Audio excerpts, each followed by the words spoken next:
Any street makes it clear this place is all about prescription drugs. This is a good price here. Check it out. You come here and you can grab whatever you want.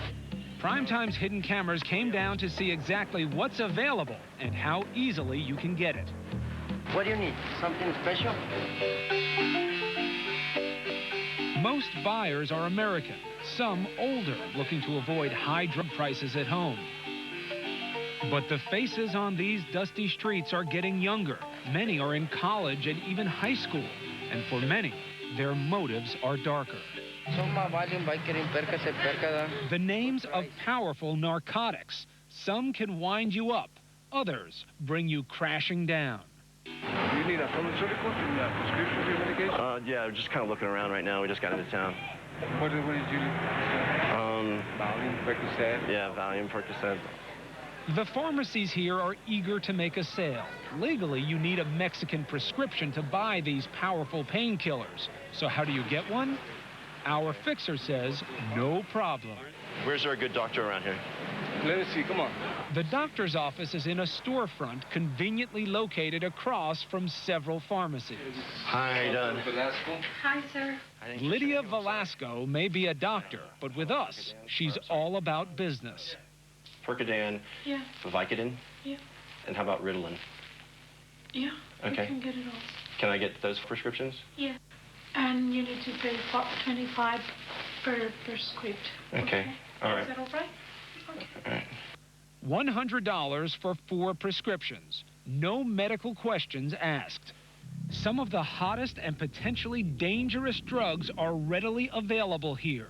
Steroids. Have that one, have this one, have this one. As our hidden cameras found, buying steroids here can be as easy as buying a bottle of aspirin. We're even told we don't need a prescription. If you want to buy good stuff, it's going to cost you. From a kid who wants to bulk up, who wants to get that muscle look in his body, who wants that additional strength, this stuff works. Don and Gwen Hooten say their son, 17-year-old Taylor, was one of those teens who obtained cheap steroids that came from Mexico.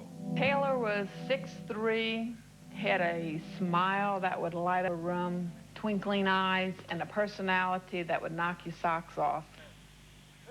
The good-looking and popular boy from Plano, Texas, was intent on making the varsity baseball team. In his junior year, he started lifting weights, and the results were immediate and dramatic. But Taylor was keeping a secret from his parents. They soon learned he was juicing, taking steroids. He put on about 30 pounds of weight in a 4-month period, almost all of it in his upper body. And he would stand in front of the mirror and say, "Mom, look at my guns. Don't you like my guns?" You know, he called them his guns, his muscles, because they were so nice and defined. It's so easy for them to drive to the border and pick up the stuff and bring it back. This one is expensive. This is $265 for 10 c's. Meet Francisco, as much a salesman as a pharmacist. This one helps you grow fast. Francisco is happy to tell us what to use and how to use it. Take 1 cc of this one and take 1 cc of this one. Mix it on the same needle. And then he gives us key advice, how to smuggle steroids across the border. We take the liquid out of here and we put this stuff in. Take the liquid out of... It's a nasal spray. Then he showed us another way to smuggle. There's another customer that he buys this one. He puts the three bottles. Nice. Right in the cream. Yeah. 200, 300. All told, we paid $375 for a month's supply of steroids. Francisco even threw in the jar of cold cream. Thank you. And you're going to like it. What Francisco didn't tell us is that, like the U.S. and Mexico, a prescription is needed to buy steroids. His sales pitch also left out the most important information: the serious ill effects of steroid abuse. We would be sitting having a calm conversation like we're having sitting right here, and then just in a matter of moments, he would fly into a rage. The Hootens say Taylor's condition actually became even worse when he tried to get off steroids. He suffered relentless depression. Then came July 15th, 2003, just a month past Taylor's 17th birthday.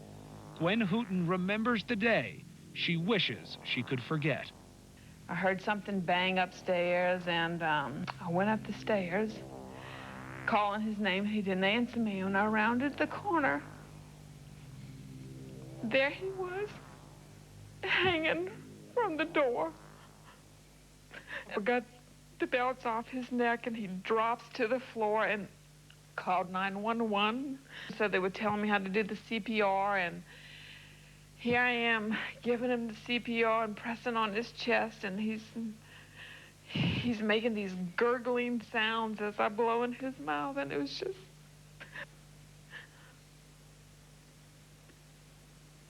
It's a day I'll never forget. Do you believe that steroids took your son? Yes. There's no doubt in my mind. If you want to buy good stuff, it's going to cost you. But it turns out Francisco, the pharmacist, was selling us anything but the The good price stuff. of this one is $90 for 10 cc's. Okay. Check out the animals on the boxes. Testosterone 200 is meant for cattle. And that's a schnauzer on the box of Deca QV 300, the so-called popular drug that Francisco was promoting. The Deca 300 and the T200, it helps you grow, it helps you cut. And then there's this steroid called stanozolic 100. Look at the expiration date, June 2004.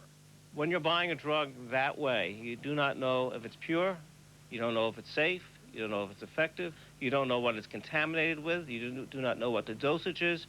You are really playing Russian roulette. So I decided to go back down to Nogales, this time to get some answers. Hey, Dr. Velasco. Hi, how are you? Remember Dr. Velasco, who wrote our producer prescriptions for controlled substances, no questions asked? You're a doctor. You've been prescribing him things. Here, maybe I'll refresh your memory. These are your prescriptions that you gave him the last time. Ritalin, Vicodin, Percodan, serious controlled substances. Yeah. He doesn't look like he needs all that stuff to me. Why are you writing him these types of prescriptions when you know people can hurt themselves with this stuff? I know it's Mexico, but that doesn't make it right. Yeah, you're right. Confronted with a quick look at our hidden camera footage, the doctor said she was ashamed. What you're doing is you're acting like a drug dealer because you're giving these people drugs. You're doing that too. Yes, sir. I am not doing the right thing. But do you really care? Yeah, I do. I do. That's why I want to educate. We also dropped in on that pharmacist, Francisco. Hey, you Francisco? Who sold us nearly $400 worth of steroids. A couple of my guys came down here. They bought steroids from you. These look familiar? These are yours? At first, Francisco was shocked at the very idea that he would sell steroids to anyone illegally. I don't sell the stuff. I don't sell them to them, and I don't send them there. So. Yeah, but you did. Ah, the magic of hidden camera. I'm sure that you see, so you don't think I'm lying. We want to be clear about who's lying, who's not. Here he is, showing us how to use them. Take 1 cc of this one and take 1 cc of this one. Soon, the denials turned into a sob story. But I sold that, sir, but like I said, I told all the time I tell them. And sometimes I tell the people that I'm not going to sell nothing to them. But this time you did. Yes, sir. And you know that the young American kids are coming down here. And they come a lot. And our hope is that for folks listening to this program right now, that you'll listen, you'll look for the signs, don't close your eyes. Gwen rethinks what went wrong with her son every day, haunted by how he was taken. And I hate to relive it because it's not any easier when you tell it again. And I haven't been upstairs since, and I'll never go back upstairs. We buried him at 17 years old just because of some stupid drugs that he took.